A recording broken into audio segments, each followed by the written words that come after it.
set 完咗點位之後咧，我哋就會 set 線啦。咁路線咧呢個好簡單嘅，咁啊你 set 完點之後咧，你喺呢度位置咧有一個叫做畫一條線嘅呢個位置。咁按呢個之後咧，就會有得俾你揀咧，有3種嘅路線。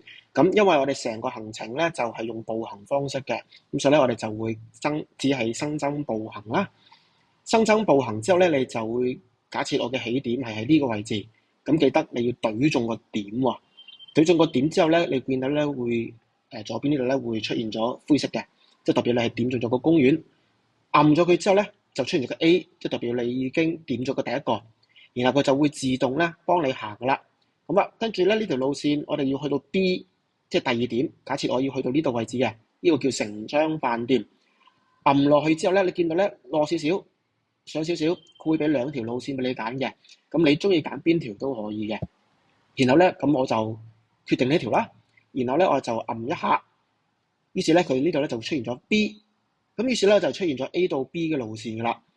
好啦，咁跟住咧我就剩翻嗰幾個點咧，我哋就會用新增目的地，按新增目的地啦，去到 C。咁 C 咧，我哋假設我就會去呢個點，就叫遊樂場。咁按佢之後咧，咁佢就會多咗個遊樂場 C 噶啦。咁如此類推，咁我哋總共咧就有7個點到10個點。咁於是咧，我哋就會成個咁多點裏面咧嘅路線咧，就將佢串連埋一齊啦。咁我哋喺呢個叫做詳細路線説明呢度啊，你就會見到咧，按咧，你會見到成條路線咧，佢行咗幾多公尺，用幾多分鐘。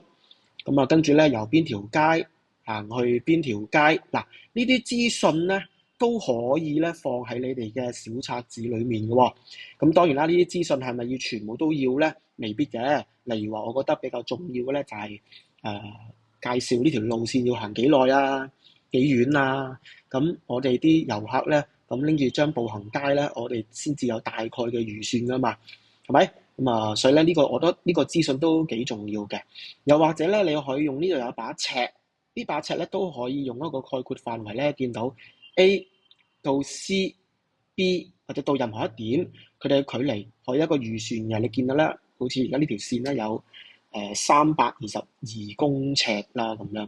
咁我覺得呢一個咧都係一個工具嚟嘅。好啦，咁呢個就係其中一個線嘅內容。